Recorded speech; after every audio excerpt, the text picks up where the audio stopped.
WorldVentures is becoming a magnet for success because it's basically the nature of what we're all about.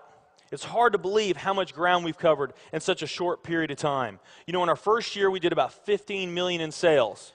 Our second year, we closed out right at $50 million. That's over a 320% increase in our second year. And we are totally convinced that we will clear in our third year $100 million.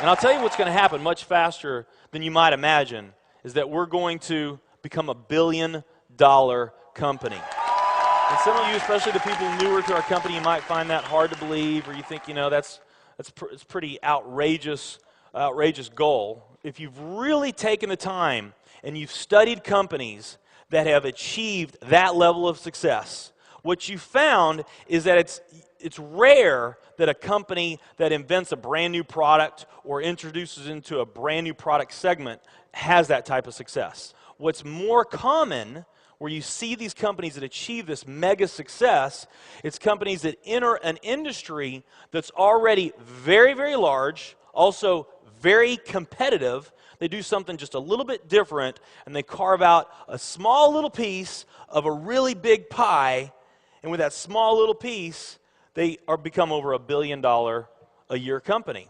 A great example of that is Cheesecake Factory. I mean, we all know how competitive and how big the restaurant business is. And Cheesecake Factory, they're not doing something that much different than everybody else. They're doing things just a little bit different. But they are a super success in business today. One of my favorite examples is Starbucks.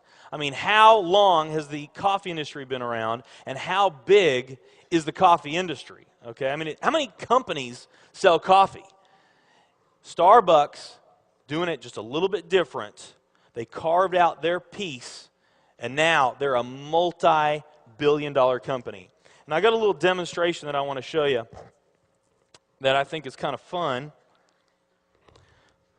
The coffee industry is $100 billion. So $100 billion every year is spent around the world on coffee. Each one of these gumballs represents $1 billion in annual sales. There's 100 gumballs in here. This is the coffee industry.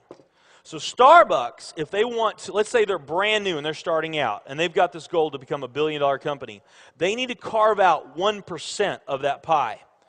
So they would need to have this much of that pie, 1%. So it's really, you know, a small percentage of this overall pie. They've been more successful than that. 2, 3, 4, 5, 6, 7, 8. They do about $8 billion in sales. That's a pretty significant portion of the entire worldwide global sales of coffee.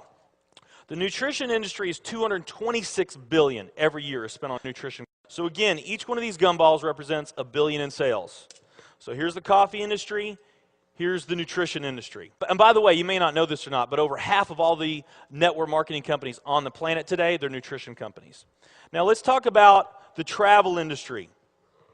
We need a bigger base here.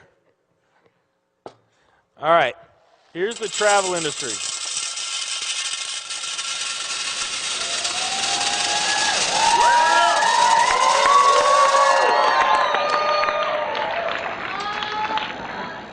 It's pretty impressive, right? Well, it doesn't stop there.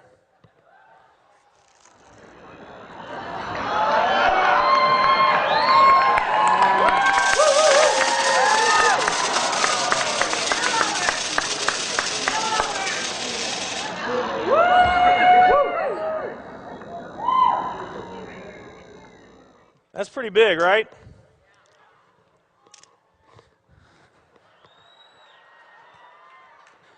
There's more.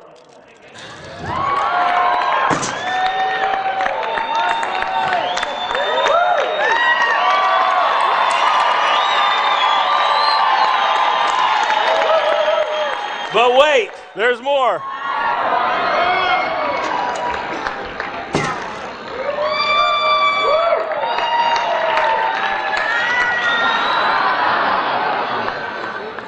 And one more.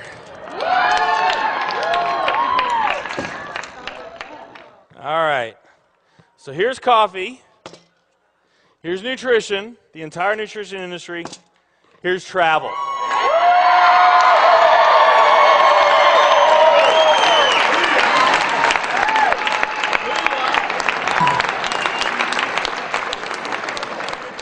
Travel industry is $7 trillion every year spent on travel. And they also say that the travel industry is going to grow from $7 trillion to $13 trillion over the next decade. Nutrition and travel.